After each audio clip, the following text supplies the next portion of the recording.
সবাইকে অনেক ধন্যবাদ। আমরা কথা বলছি ব্যবসায়িকদের আইনি অধিকার এবং প্রতিকার নিয়ে, বিশেষ করে বাণিজ্যিক আদালতে ব্যবসায়িকদের যে অধিকার এবং প্রতিকার আছে সেই বিষয়ে। আজকে কথা বলবো LC, back to back LC সংক্রান্তে। এলসি সংক্রান্তে যদি কোনো বাণিজ্যিক বিরোধ উৎপত্তি হয়, যদি কোনো ব্যবসায়ী ক্ষতিগ্রস্ত হন, সংক্ষুব্ধ হন, তাহলে তিনি কোন আইনে যাবেন, কোন আদালতে যাবেন? এটি নতুনভাবে গঠিত হয়েছে, নতুনভাবে আইন প্রণীত হয়েছে।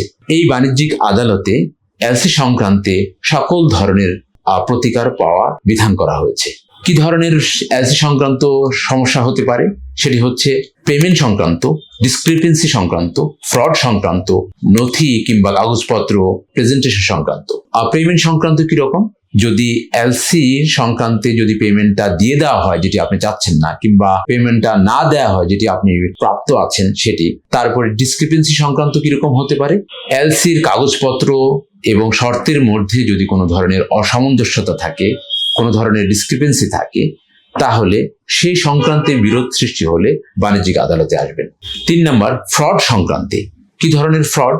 যদি ভুয়া কাগজপত্র দাখিল করে এলসি করা হয় কিংবা এলসির পেমেন্ট উত্তোলন করা হয় সেই সংক্রান্তে। এখন এই যে এলসি সংক্রান্তে যে সমস্যাগুলো আমরা দেখলাম, এতে একজন ব্যবসায়ী খুব ত্বরিত একটি প্রতিকার পেতে পারেন। সেটি আপনাদেরকে বলে দিচ্ছি। সেটি হচ্ছে ইনজাংশন পেতে পারেন। ধরেন, যদি আপনি এলসিটা থামাতে চান, যদি পেমেন্টটা থামাতে চান, যদি কোনো কার্যক্রম থামাতে চান, ত্বরিত এই বাণিজ্যিক আদালতে আসতে হবে এবং এখানে এসে আপনি একটি ইনজাংশন চাইতে পারেন।